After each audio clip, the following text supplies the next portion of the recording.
much, everybody, for coming today. I just wanted to remind you that this is our 40th anniversary year of the Letters and Arts Society at Fanshawe College. If you are ever down at the library, you might go in there and see that there are 144 portraits of authors, Canadian authors, who have been at Fanshawe over the last 40 years. That's not all of them, but sometimes we didn't have students to take portraits.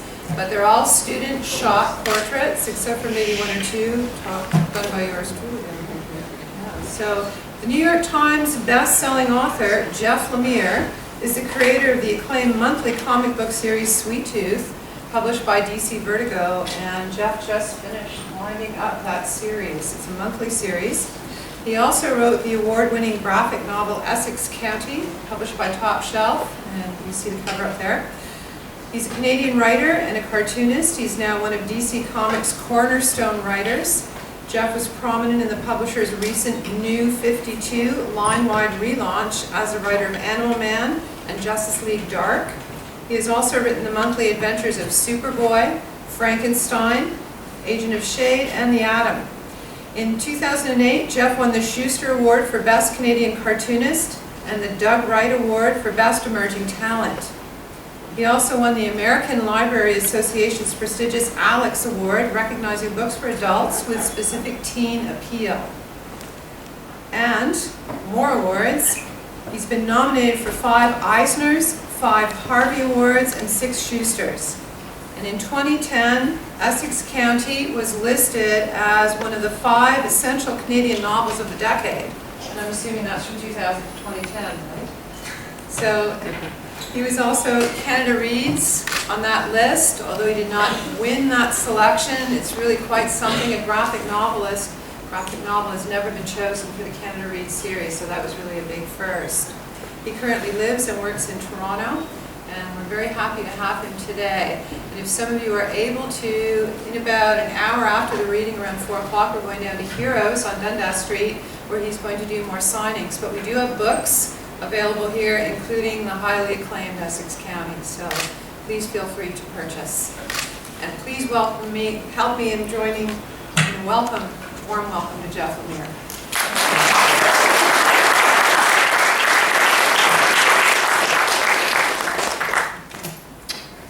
You guys hear me okay? Yeah.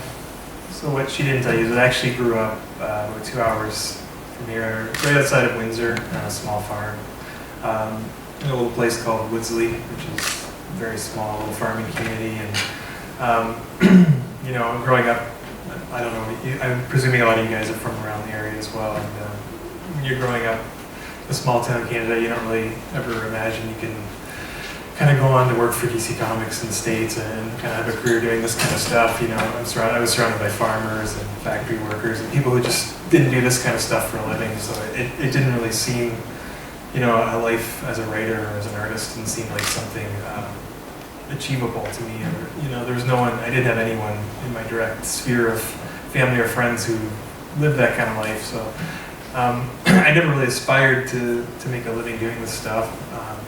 But I knew I didn't really fit in where I was growing up. I didn't enjoy farming. I didn't enjoy, you know, I really wanted to do something creative. So I guess, you know, I always grew up, I always loved comics. And that was kind of my escape from, you know, the day-to-day growing up on a small farm, just drawing and writing and doing that kind of stuff. But when it was time for me to leave high school and sort of get out of Woodsley and hopefully never come back, I went to Toronto and I was going to be a filmmaker. I thought at the time I was really into David Lynch. I remember back then. I thought I was going to be David Lynch. So I went to Toronto and went to Ryerson for film school. And I kind of got out of comics, you know, around that time, comics in general. This is like the mid-90s. They really kind of hit a down point creatively where it was really a collectors-driven market. And, you know, the creative level, the stuff going on in comics wasn't really high. And I kind of lost interest in it. And really got into film and stuff, so I went to Toronto and I really wanted to be a filmmaker, and you know, I did that program for 4 years, and I think somewhere between my 3rd and 4th year, I kind of, I don't know if any of you know this comic shop called The Big Island in Toronto. It's a really amazing comic shop, and I went in there one day and I kind of saw the stuff I'd never seen before, these European cartoonists and underground and independent cartoonists doing all this really personal, really powerful work that I had never seen before, you know. It really opened my eyes to the potential of comics as a storytelling medium, as something a way for me to express myself, because I really kind of realized as I was doing the film program, while I really enjoyed aspects of it, sort of cinematography and screenwriting and stuff, I kind of realized that my personality was much more reserved and shy, and to succeed in that world, you have to work with actors and other crew members, and trying to maintain a vision or tell a story through all those different people really didn't suit my personality, and I was much more interested in doing something much more direct and something where I could just work alone and do my own thing. And comics, again, kind of came back into my life in that way. I saw it as a potential for me to kind of tell the stories I wanted to tell, and tell really personal stories. And I also just love drawing, and I'd forgotten how much I loved drawing growing up. So, when I actually didn't graduate film school, I stopped going to my electives the last year. That's probably not what you want to hear, but I just decided to finish the one film I was working on, and kind of that was it. So I left school, and I knew I needed to get a lot better at comics if I ever wanted to publish anything. I didn't know any, the same way as when I was growing up. I didn't know anyone who was into comics or was a cartoonist, and I didn't know what kind of tools they use. I didn't know cartoonists use brushes to paint and ink. I just thought everything was, I didn't know anything basically, so I had a lot of work to do. But I also needed to pay rent if I wanted to stay in Toronto and not have to move home. So I got jobs working in kitchens, around Toronto, because it was a really flexible schedule where I basically would work all night in a bar or a kitchen, and I could draw all day. So that really worked for me, and I did that for, 10 years, where I basically worked in kitchens, paying rent, just scraping by, and then I would just draw 6 or 8 hours a day every day, just trying to get better and better. And, again, not really with the intention of ever really making a living doing this. I just knew it was something I needed to do and wanted to do, and it made me happy. So I started self-publishing little mini comics, I think in 2003. And these were, they weren't very good. They were pretty bad. I would just photocopy them at Kinko's and staple them and sell them around at Beguiling and stuff like that. Do small press shows in Toronto. And I was starting to meet some other young cartoonists around the area at the time, which was nice. There's sort of a community that was developing. I'm trying to think. I knew my work was sort of getting better, but it still wasn't at the level it needed to be to submit to publishers or to do something significant.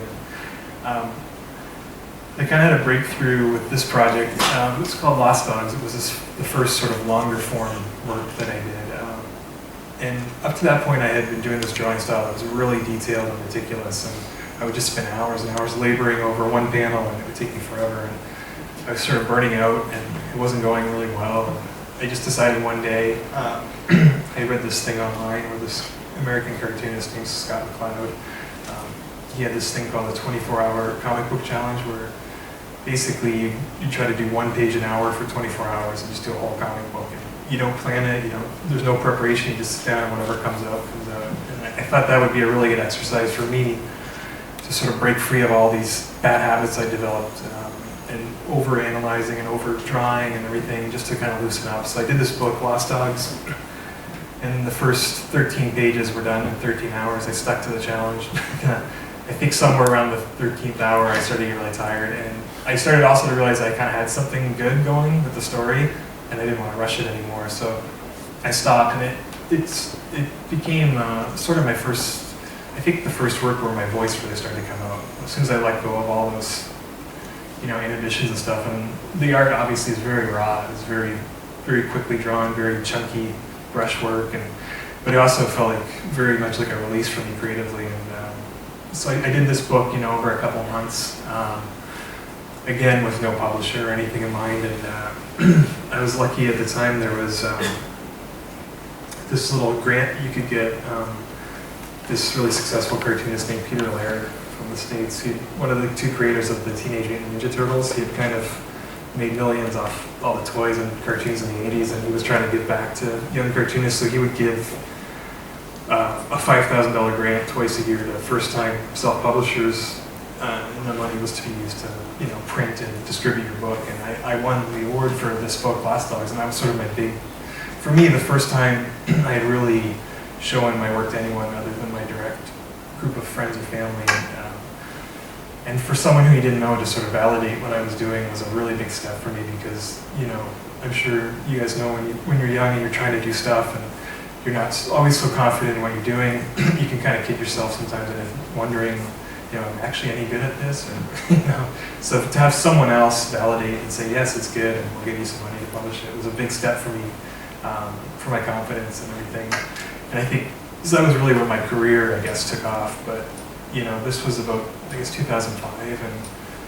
And so after that, I started working on the Essex County books, which sort of ended up really where I broke through. But again, I did these books, the first book of the trilogy, just on my own, not really intending to publish or anything. It was just a project I started doing in my sketchbooks one day, and kind of took on a life of its own, and trying to just sort of tell a story about where I came from down near Windsor, in a small farming community, sort of like the one I grew up in.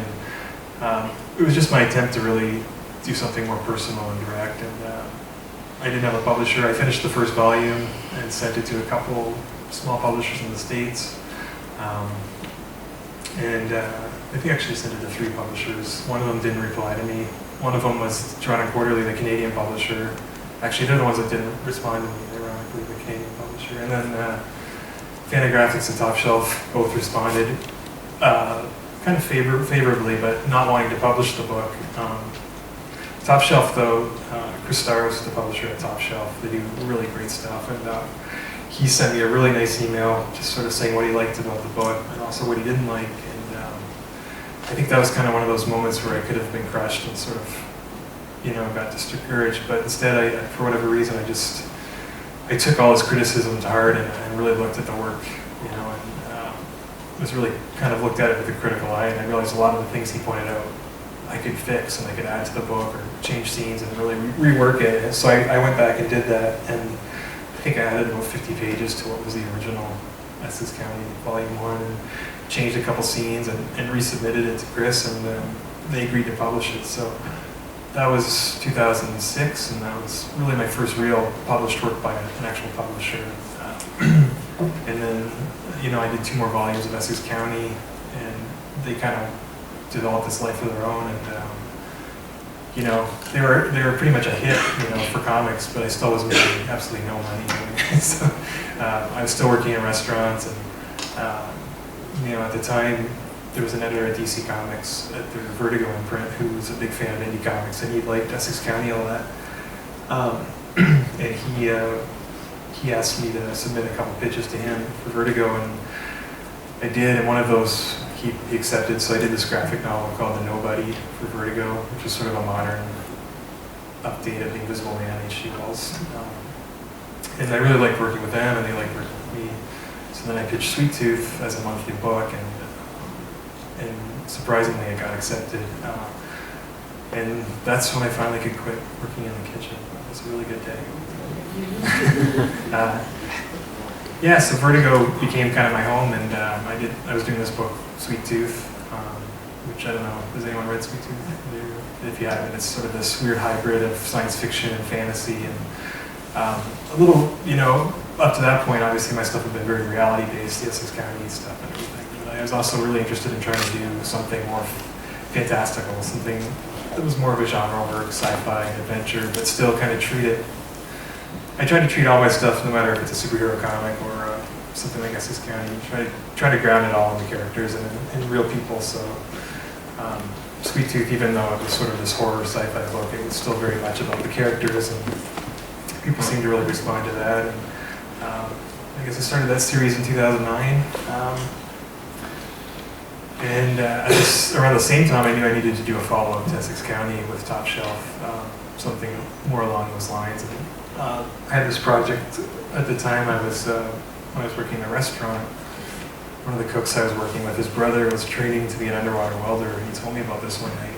And I'd never heard of underwater welding. It seemed like the weirdest job you could ever possibly have to me. And I started Google imaging it and getting just these crazy images of these guys with these big diving helmets, like deep below the sea all by themselves, with fire in their hand. It just seemed like such a striking visual to me. I kind of started sketching in a lot of my books. And,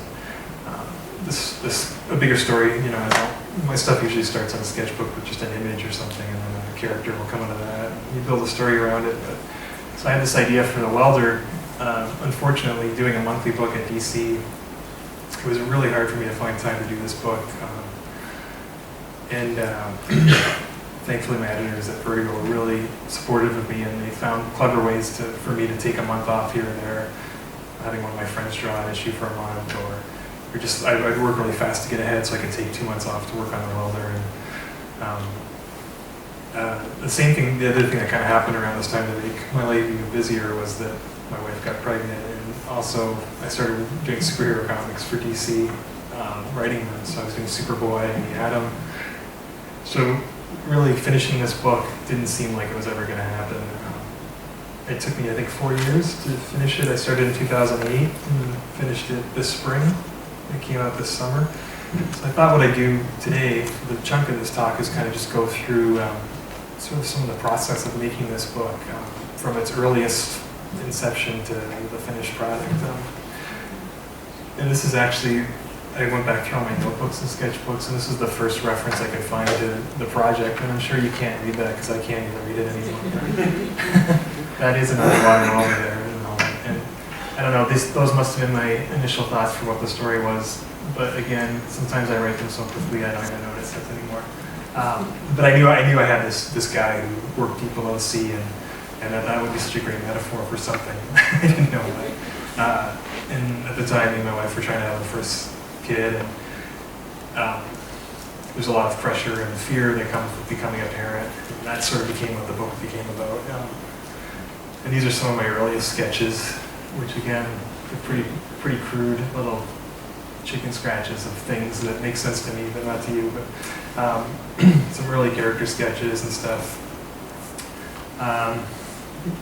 This one was sort of the first. I knew I wanted to do some stuff in the middle of the book where the guy has a strange encounter under the water and it sort of rips his consciousness apart. And the book would become kind of psychedelic for a while. And these were like my early little just ideas of how to play with, the language of comics. The layout on a page is you can really affect the way someone's eye goes down the page by the way you lay out a page. And these are early little sketches of things I had ideas for, and then these are actually the finished pages that are in the book, like 4 years later. So you can see a lot of those earliest ideas end up sticking, Again, these two were another couple of really early ones, dated 2008, and then the final product. They're very, in a lot of ways, similar, just more, I guess, hopefully better executed. Character sketches, again, I love spending time just coming up with characters' faces, and their eyes can always tell so much of the story, I find. So I spend a lot of time just doing stuff like this and developing the characters and the supporting cast. And then the town itself that the book would be set, I had to design the whole imaginary town. And this was one little map I made of all the different businesses that would be in the town. And even though you wouldn't see them all, I just felt like I needed to know what was on every street corner, just in case, So I spent all this time developing this map and then designing the final city. Looks like Owen Sound. Yeah, it's just an imaginary East Coast city. But I love to root all my independent work, especially to keep it in Canada. I just feel like it's a big part of my personality, and it makes me unique amongst a lot of the American cartoonists. It gives me a unique perspective, and I think our country is really beautiful and has a lot of really striking visual things to draw from. So I love setting stuff here. I'd set all my DC superhero stuff here if I could. Oh yeah. The other, I was talking before about the language of comics, that I call it sort of the way you lay out a page, how it can affect the reading of it's something very unique to comics where if you're reading prose, it's all, just prose, a block of text, or if you're watching a film, it's the same format all the time, and you can experiment within that. But comics is really unique in that, the way the images, or the size of the panels, the amount of panels on a page, the way you turn the page to the next page, that all becomes part of the reading experience, and that's all something I can play with as a storyteller. So one of my initial ideas, which I think these are the notes for, was what I wanted to do in this book was whenever Jack, the main character, was on land and with his wife and kind of feeling the pressures of his marriage and the impending, fear of fatherhood and everything, I would do everything set on land would be in this strict 12-panel grid that felt very claustrophobic and very constrained, to kind of reflect what he was going through emotionally. And then whenever he went underwater, that was kind of his time to be alone and to be free, which probably is some weird metaphor for how I feel when I'm alone drawing, but I try to analyze it. But anyways, whenever he would go underwater, those 12-panel grid would just completely break open into these huge splashes, and there would be no panel borders anymore. You just got the sense of the vastness of the ocean, hopefully. And I'd also use washes to give it a really wet look. And so those were the two kind of visual anchors that everything else in the book is sort of built around that idea. And again, I just played around even, trying different pens, where this was in brush, this is in a really thin pen. You just get a different style. And it sometimes can communicate a different thing, using washes and not using washes. These are all the fun things you get to do when you're first developing the project. This is an example of when I'm writing a page. I'll have a really loose script, and then I'll break that script down into sort of moments or beats visually, and do these quick little thumbnails. And so this is just an example of what my thumbnails look like for a few pages of the comic, and then they become the finished product on the left there. Yeah, again, it's just more thumbnails and dialogue, and those are my scripts. They're very, very loose, and then these are the final pages that end up being drawn from that. I usually break dialogue down. One or two lines of dialogue becomes a panel, is sort of how I do this. Wait a minute, can you go back? Yeah. Can I ask a question? Sure. So you're talking, there's dialogue there. Yeah, but this there's is no the dialogue. in the panels. Yeah, well, that's added later. Oh, okay, I see. But I know what they're saying when I'm drawing, right? I letter things digitally, actually. I used to do it by hand, but I hate, that's the one thing about comics I hate is the letter. I hate lettering. It's tedious and boring. So I created a font of my hand lettering, and I have someone else do it for me. The perks of me making it. This is me in my studio working on the welder. I have a pretty nice studio downtown. I know another perk, but this is me drawing. Those are the various drafts of the script that the book went through. I think there was 6 complete drafts of the script before I started drawing, and each one was, some were wildly different from the other. The other thing about doing the project the way I did it, where I was doing all the DC work, I would maybe work on the welder for a couple months and then put it away for 6, 8, 10 months before I went back to it. And inevitably, you approach it completely differently the next time. And you have whole new ideas for the story, or your style will change, and you have to kind of adapt. So it was a really challenging process to keep kind of, the book started off being about fear of parenthood, and over the course of the 4 years of making it, I had my son, and I fell in love with being a parent, so the book kind of became about the joy of parenthood, and my journey as a father is kind of reflected in the character's journey, so it was a pretty interesting project for sure. So I always love seeing it. Oh, this is not the, oops. When I was starting out, I loved getting pictures of people working in the studio, seeing what tools they were using, and then going out and buying all those tools. Yeah, so anyways, I finished the welder in the summer, and it came out in August, I guess. And Sweet Tooth, I started around the same time as the welder, actually. And the main character, Gus, is named after my son, Gus. And that's the cover of the first issue, and this is the cover of the last issue. I just finished drawing it Tuesday morning, actually. It's 3.5 years, so I've just completed 2 of these huge projects that were 4 years in the making, and kind of feel really free and fun. Feels good. This is my next book. I guess I can talk about that. This is going to be my follow-up to Sweet Tooth that I'm doing at Vertigo. I've always really wanted to do a really hard science fiction story, and I also always really wanted to do a love story. So this is sort of the combination of both of those things.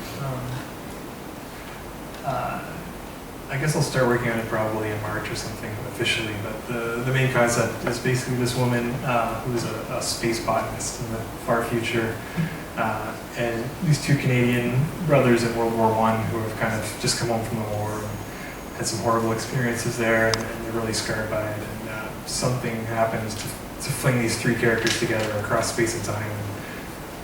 two of them fall in love, and the more they travel back and forth to be with one another, the more the universe starts to unravel. Their love basically brings about the end of space-time. At least that's the intent. We'll see if I can. That'll be next for me. Yeah, and I'm also just took over the Green Arrow comic for DC Comics, so that's been a really fun project for me. And that Arrow TV show just started, so there's a lot of attention on the character all of a sudden, so it's really fun to kind of pick it up now. And I have a great Italian artist, I didn't know this, who's doing the book, so it's really exciting for me anyway. I wanted to leave a lot of time for questions. Hopefully you guys have a lot of questions. But I don't know how you want to, if there's any, just start picking people or, yeah? My name's Abe Strong. Actually, you grew up in a farm and you actually, you fell on just DC like you started. How do you feel like your story somehow really relates to Superman, if you will? Just follow me here for a second. It's more of like, do you feel like, I'm sure you actually came to terms with that as you were actually growing up since you felt like all the comics and stuff. Like, do you feel like that kind of helped you, like, not like as motivation, but just to kind of have that extra backbone and just go on with what you're doing? Or? Sorry, what specifically is the question? It's like, do you feel like I'm like I said, like your story from like where you came from kind of relates to Superman. Do you feel that kind of helped you just like motivate yourself to actually do comics? Well, I think doing comics as opposed to prose or whatever, it's different and it's extremely time consuming. You know, drawing one panel, one little moment of a story might take hours, whereas if you're writing a novel, that sentence will only take a few seconds, you know? So it's a very time-consuming process, and to complete a whole comic takes a lot of discipline, obviously.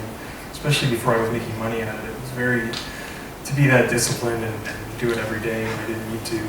I think growing up on a farm, my parents were really hard workers, and I think that kind of, if that's what you're asking, that kind of upbringing, I think really gave me a good work ethic, yeah. Like you felt that way, like you probably felt like no one understood what you were doing when you were doing comics, whereas like Superman can in a way, like he was this boy that was just kind of unfolding what he was capable of as he grew up. Are you saying I'm like Superman? I'm not saying you're like, I think you're pretty close, but it's pretty incredible how like you came to be like.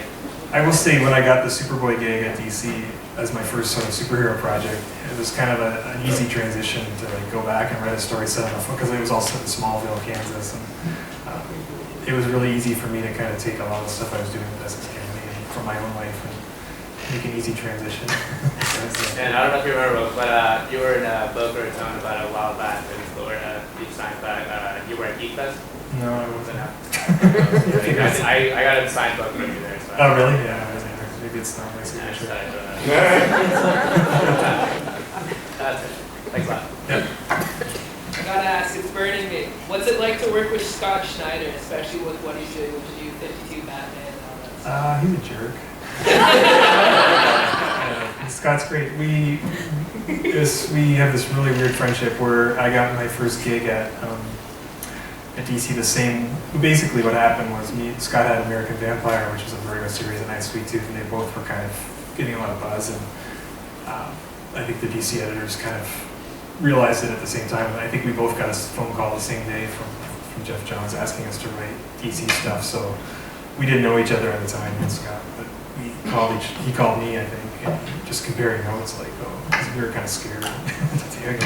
And we formed a really good friendship. And it's hard for me to, I know his Batman is a huge thing now, selling. It's like the #1 comic book in the industry right now. It's selling incredibly well and hugely popular, but I get to read the scripts months and months before stuff, and I get to hear all this paranoia about, oh, is this scene any good? And it's hard for me to judge it as a you know.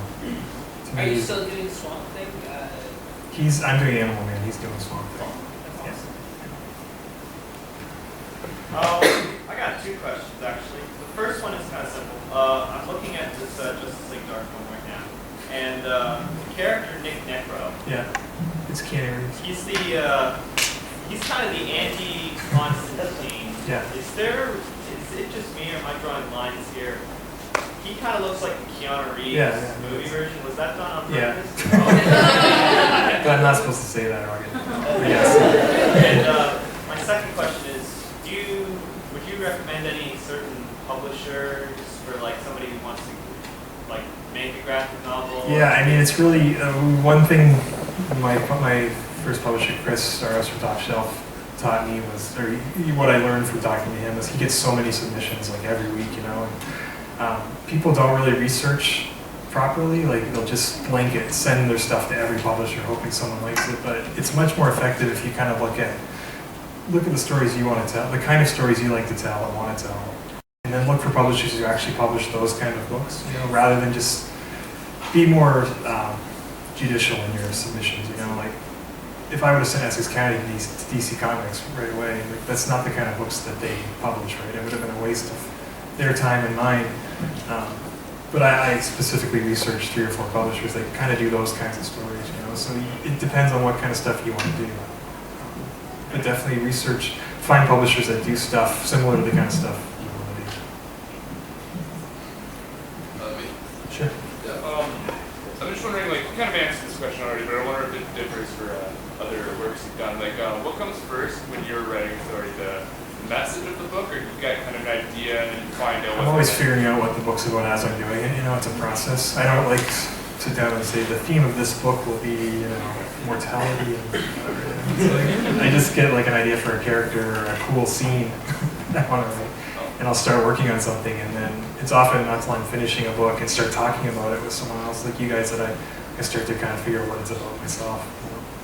But that's the fun of creating something is if it's all fully formed in your head when you start, there's not much intrigue for you as a creator. You kind of have to there's something you're working through and trying to figure out. That's what making art is.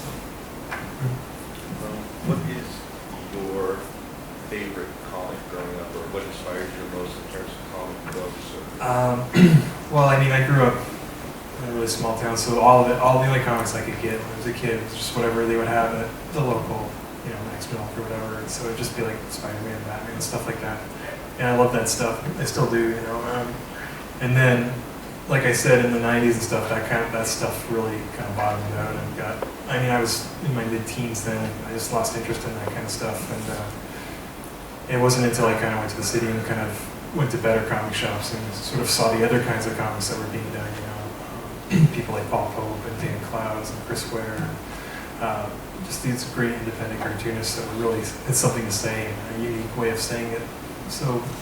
And I had this question a bunch too, like who are your biggest influences on your drawing style and stuff, but it's, you know, every month it changes. I'll find something new or someone new that I just fall in love with. And actually, if you guys are looking for the best book of the year, it's called The Now with Brown. You guys gotta find this book. This is the most recent book that I've fallen in love with, and it's amazing. It's just this incredible graphic novel that I'm sure will inspire my next book. So you're always drawing from all kinds of things, movies and literature and comics and stuff. I should go to the side of it. You mentioned earlier that you got out of filming because your personality said you're pretty shy and you didn't really like the collaboration of it all. Is that something you still deal with? Because now you work in DC, you work with a lot of different artists, and even it's with Raw World, obviously you have different writers, different artists. Yeah, it's different though. I mean, you're still alone writing and stuff. You're just handing stuff off. I mean, it's more, you know, I think to be a successful filmmaker, you have to be very confident around people. Not that I'm completely a social misfit or anything, but I'm not. I'm much better when I'm alone doing my own thing. You know, creatively, like I'm much more focused and stuff, and trying to work with actors and crew members and stuff. It just didn't suit me. You know, I'm just not that kind of guy. So. And, yeah, in film in general, it's just so expensive to do, especially when I was doing it. This was 10, 12 years ago. The digital stuff hadn't really taken hold yet, so it was very expensive to make films. And I could, you know, sit down at my desk and tell with a limitless budget and just do whatever I wanted, you know, and not have to worry about how much it's going to cost. Just much more direct, you know. And I really did just I love drawing. I love the act of drawing, you know. And I missed that when I was making films or just writing screenplays. Did you regret going into film, or did you find it taught you something? No, not at all. It was really great. I think I really started to develop my style visually even then, you know. I would never show anyone the short films I made because I'm embarrassing them now, but you can see little hints of the way I draw things now or the way I compose a scene, and especially just telling stories, you know, screenwriting and just telling stories visually. I learned a lot, and I really had a lot of fun too. University, drank a lot, got a lot of trouble, so I'm trying to regret that.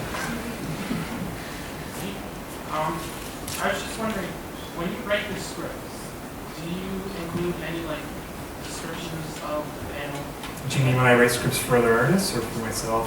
for yourself? When I write for myself, I don't. My scripts are very, very bare bones because I'm visualizing it in my head already. But when I write for other artists, I need to communicate what I'm seeing in my head to them. But there's also a point where you have to let go of what you want to see, and kind of, if you over describe things to them, it's going to restrict what the artist would do themselves and what they might bring to it. So there's a balance you have to strike there. Yeah, who takes the, in relation to when, making a comic, who takes the most important role, the writer or the artist? To be honest, these days I think it's the writer. The industry is very writer-driven. In the '90s, it was very artist-driven, and the stories were very simple, and there's a lot of bad stuff. Very pretty comics that were just eye candy. It's become a very writer-driven media, so it's the writer really now kind of has the same role as the director of a film. I just have to ask, there's this comic book artist, I think he's also a writer or graphic designer, his name's Brian Wood. Brian Wood? He did, what's it called, Channel Zero? Yeah, I know Brian, yeah. Yeah, okay, so I think that he's also a writer and a comic book artist. Yeah, he doesn't draw as much as he used to, but yeah. A lot of the writers working at Marvel and DC now started off as cartoonists originally, and then gradually just started writing. I'm the only one that still kind of does both. But, yeah. With the rise of web comics and increased piracy in comics going around, where do you see the industry 5 years from now? Well, it's definitely headed digitally. I just did a Batman story with, it was written by Damon Lindelof, who created Lost, the TV show Lost, and it was really fun to work with him. But that was the first project I actually did specifically for digital media. It wasn't meant for print, it was meant for the iPad or whatever. And I had to kind of adjust the way I lay out a page and stuff, because the shape of an iPad is obviously very different from the shape of a comic book page. So it was interesting for me to kind of adjust my thinking. And you're right, it is totally headed that way. It's, I would say 5-10 years from now, the monthly periodical comics won't really exist. It'll be everything digital first, and then the stuff that's popular sells will probably be collected into really nice hardcovers or whatever for collectors. It's changing for sure. Okay, when you're writing for a comic, how do you develop a draft or a script? Do you do it from beginning to end, or you just sort of do it in increments? I always know for me personally, I always need to know my ending right from the beginning, or else I don't know where I'm going, So I always have a beginning and an ending usually, and then the middle is very fluid. You kind of just start and see where it takes you, always with something to anchor you towards the end.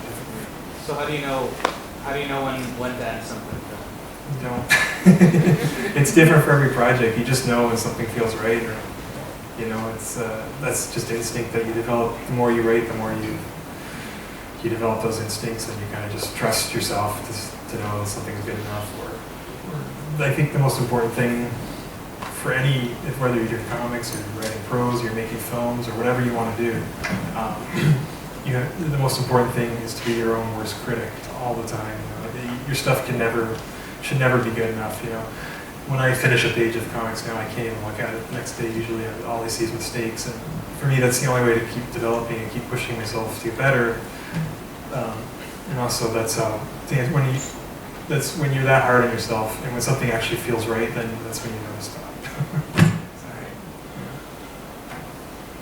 Are you a self-taught artist and writer? Yeah, I am. I actually, before I went to Ryerson, I went to 1 year at University of Guelph for Fine Art, and I hated it so much. And I had to get out of there, so that's why I went to Ryerson. But I never really had any formal training or writing, other than a couple screenwriting classes at Ryerson. It's just from watching a lot of movies and reading a lot of comics, and then just doing it a lot. And everyone starts off not knowing what they're doing, just keep going until you get better.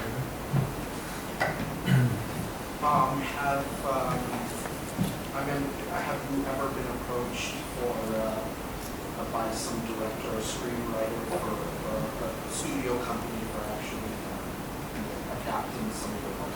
Yeah, quite often. Obviously comic book movies are huge now, so there's a lot of interest in Essex County has been optioned by a Hollywood studio. I don't know if it'll ever get made or not, but they're working on it, you know. And I've been talking to some other people about actually developing some original ideas for television shows. But my stuff, there's always interest, but Hollywood is a mystery to me. It moves very slowly, and you know. Has there been a process in which, you know, I mean, after they get made into movies that, you know, they ended up badly? I mean, eventually, like, you know, I mean, the adaptations weren't that good. Sorry, I didn't catch the question. Has there ever been a point where they made an adaptation Of my stuff? Yeah. Yeah, no, none of my stuff's ever been made yet into any film or TV, so luckily there haven't been any bad adaptations. So you said you're drawing for Green Arrow. I was just wondering what your I haven't watched it yet. I really should. But they sent me the pilot like months ago before it came on the air to check out, and I actually haven't watched it. It's, I kind of, when I was developing, it was the same time I got the book, and I didn't want to be good or bad. I didn't want to be influenced by something so directly, so I wanted to come up with my own concept of the character, who he was, and what I wanted to do with the book before I watched it, just so it was an independent thing. And now I've been meaning to actually sit down and watch it and see what it's all about, but I just haven't had time. So I gotta ask, DC, I know you're working with DC right now, but if Marvel offered you a job, would you go to them? I'm under an exclusive contract with DC for a couple more years, so until then it's not really something to consider, but I'm pretty happy at DC. You know. They have Vertigo, which is a nice thing for me when I draw my own stuff, and I like to do creator-owned stuff as well as the superhero stuff. DC has that built-in place for me to do both, whereas Marvel doesn't, so there's always that advantage. And I grew up reading DC comics more than Marvel comics, and I've always liked the characters more, and I know the histories better and stuff, but you never know. This guy right here. Yeah, when you're doing something established like Batman or Green Arrow, how do you do the research to get to the point? It's really hard. You got to read a lot of comics. It's so tough. It's like the funnest research ever. You buy like every Green Arrow comic, and then I get to write it off, the text right off, and read them. It's awesome. Do you feel trapped by having to use the same character? It depends, you know. Some stuff you get really inspired by and you really like. Like when I did Animal Man. Animal Man has such a great history where Grant Morrison did an incredible run, and then Jamie Delano right after it. And that stuff, I loved that stuff when I was a kid. So for me, when I got the gig, I wanted to be respectful of what they had done and kind of almost let this be my take, be the next chapter after their stuff, so that it still existed, you know. I was very respectful of that. I know my friend Scott Snyder was the same way with Swamp Thing. We both got those books at the same time. But then with Green Arrow was kind of different because I never really read a lot of Green Arrow comics growing up, and the stuff they had just done on Green Arrow was really not very good. So in a lot of ways, it was the opposite, where I kind of wanted to distance myself as much as I could from anything that had ever been done before, especially the really recent stuff, and just completely reimagine it. It depends on the character and stuff, but it's fun. It's fun picking up these legacies that other writers have written, and I know someday someone else will write these characters after me, and you kind of get to be the custodian of these icons for a while. It's pretty cool. When you're creating characters, what inspires you to, like, their personalities and whatnot? You know, sometimes you draw from people you know. Sometimes you put bits of yourself into it and exaggerate things. Yeah, it's hard to say. Again, it's different for every character. You know, there's some characters that are just completely fictional, and they're just made up full cloth. And there's other people I put in books that are directly inspired by people I know. Or, you know. Go ahead. How did you come up with a villain? Like, how did you come up with that? A villain or a hero? Yeah, I mean, it's and whenever you come up with like a villain for a superhero, they always have to be, for me, they have to have some kind of relation to the character themselves. So they either have to be like a dark reflection of the character in a lot of ways, like they're opposite, or they have to be very similar to them. So if they have some kind of resonance, you know, just randomly making up some guy to have him fight just feels like you're randomly making up some guy to have him fight. You know what I mean? They have to have some kind of emotional anchor for the character. You're asking all the questions. What's up? It's okay. I just wanted to ask, do you have any idea on further continuation of Superboy Prime, the character? Since you're working for DC, and another question would be, how do you sort of get with a crowd of famous writers and artists? What do you mean? Sort of, I mean in an aspect that, how do you like meet up with that type of crowd while you're still doing your thing, establishing yourself? I'm not exactly sure what you're asking, but No, how do you meet people like Scott Snyder and well, I think there's a difference when you're actually doing it and you're creating stuff. You get to meet these people who you admire, but you meet them as a peer and as an equal rather than as a fan, you know, and that's a really great thing. Yeah. So I meet them because it's like when you meet people when you're at your job, you know, and you meet people you're working with. How did you when it came to the whole publishing thing, did that allow you to sort of